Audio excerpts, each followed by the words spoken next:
오늘 우리가 함께 묵상할 말씀은 신명기 26장 16절에서 19절까지의 말씀입니다. 신명기 26장 16절에서 19절까지의 말씀입니다.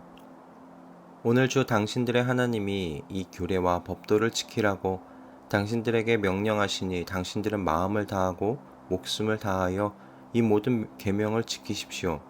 오늘 당신들은 당신들의 주님을 하나님으로 모시고 그의 길을 따르며 그의 규례와 명령과 법도를 지키며 그에게 순종하겠다고 약속하였습니다.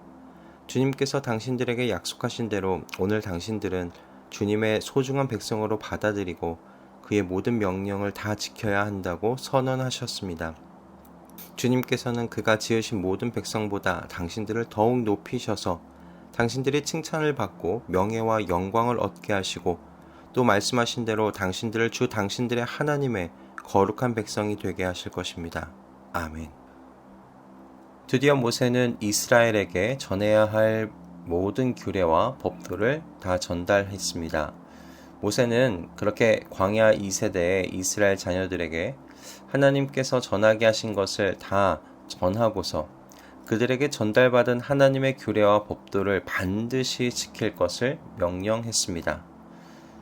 그는 심지어 마음을 다하고 목숨을 다해 계명을 지키라고까지 말하였습니다.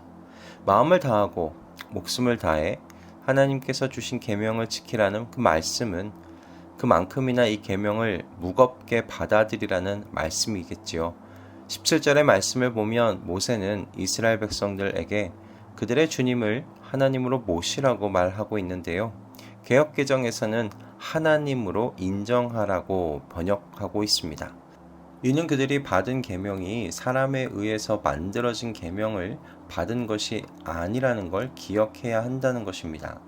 그들은 하늘에 계신 하나님, 살아계시며 온 우주를 통치하시는 하나님으로부터 직접 계명을 받은 민족입니다. 그러니 그들은 여호와를 하나님으로 인정해야 했습니다.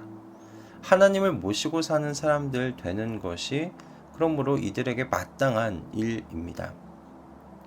하나님의 백성이 된다는 건 영광스러운 그래서 사건이긴 하지만 또 동시에 하나님의 백성으로서 지켜야 할 의무도 있다는 사실을 오늘 이 본문의 말씀은 우리에게 알려주고 있습니다.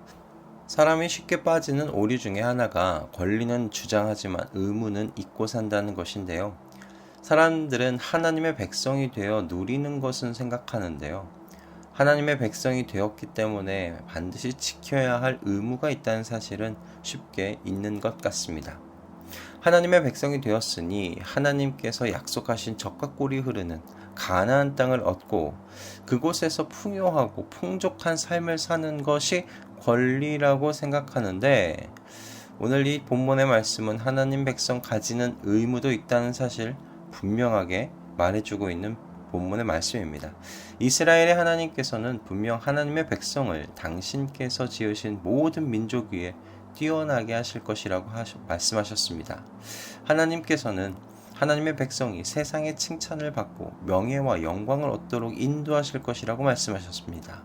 또한 세상 속에서 구별된 거룩한 백성으로 분명히 살게 하실 것 분명합니다.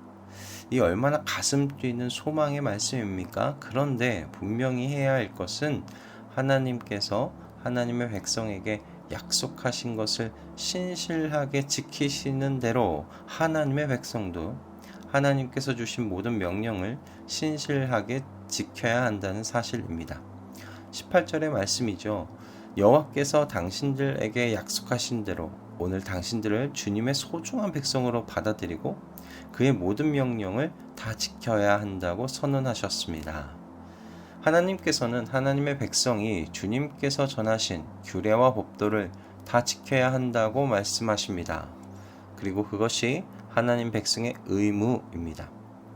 많은 사람들이 하나님의 소중한 백성이 되었다는 그 사실에서 멈춰버리는 것 같습니다. 그래서 오늘날 하나님의 백성이 되었다는 것과 도덕적이고 윤리적인 삶을 산다는 것을 분리한 채로 살아가는 그런 슬픈 상황이 벌어지고 있는 이 시대라 생각이 듭니다. 현대를 위한 구약 윤리라는 책을 쓰신 크리스토퍼 라이트는 그 책에서 하나님의 구속이 영혼만의 구원이라거나 내세만을 위한 것이 아니라고 말합니다. 그는 분명하게 여호와의 이스라엘에 대한 구속의 경험은 개인과 가족과 사회와 국가의 존재 이유와 생활 목표를 바꾸어주는 매우 강력한 것이었다고 이야기합니다. 이스라엘을 향한 모세의 명령이 바로 이 말을 강하게 지지해 준다고 저는 생각합니다. 하나님의 백성이 되는 경험은 그저 죽으면 천국 가는 천국행 티켓을 얻는 것이 아닙니다. 죽음 이후에 내세의 문제에만 해당하는 것이 아닙니다. 하나님의 백성이 된다는 건 지금 여기서의 삶의 방향과 목적이 바뀌는 새 창조와 같은 역사입니다. 그러므로 하나님의 백성은 새로운 하나님 나라의 도덕과 윤리의 법도 아래에서 살아가야 합니다. 하나님께서 주신 법도와 율례를 마음과 목숨을 다하여 지키는 것은 단순히 율법적인 삶에 대한 의미가 아닙니다. 우리가 살아가는 이 세상에서 하나님 나라의 도덕과 윤리의 기준을 따라 사는 건 그래서 거센 물살을 거슬러 올라가는 일과 같기에 마음과 목숨을 바쳐야 하는 것이죠. 그렇지 않으면 어느샌가 세상의 거센 물결에 휩쓸려 떠밀려 가고 있는 나를 발견하게 될 것입니다. 주님의 소중한 백성이 되었습니까? 그렇다면 하나님의 윤리적이고 도덕적인 명령을 지키는 일에 마음을 다하고 목숨을 다하십시다. 하나님의 백성이 되었다는 것과 하나님 나라의 윤리와 도덕적 명령을 따라 산다는 것을 분리하지 마십시다.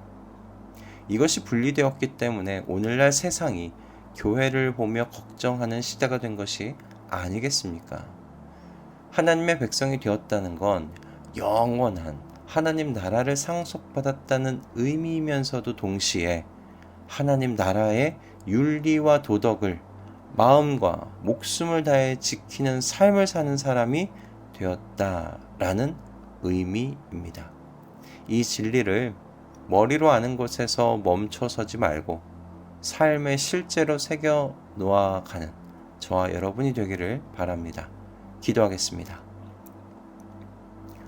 주님, 한 주를 시작하는 월요일 아침 귀한 말씀 허락해 주셔서 감사합니다. 하나님의 백성에 대한 세상의 판단은 편견이 아니라 사실입니다. 우리는 우리의 말하는 바와 다른 삶을 세상에 보여주었습니다. 그래서 그 결과 오늘날 세상이 교회를 걱정하는 처지가 되었습니다.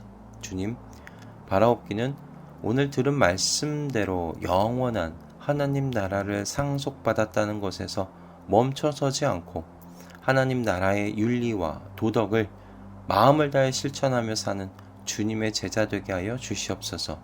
나의 주 되시는 예수 그리스도의 이름으로 기도드립니다. 아멘.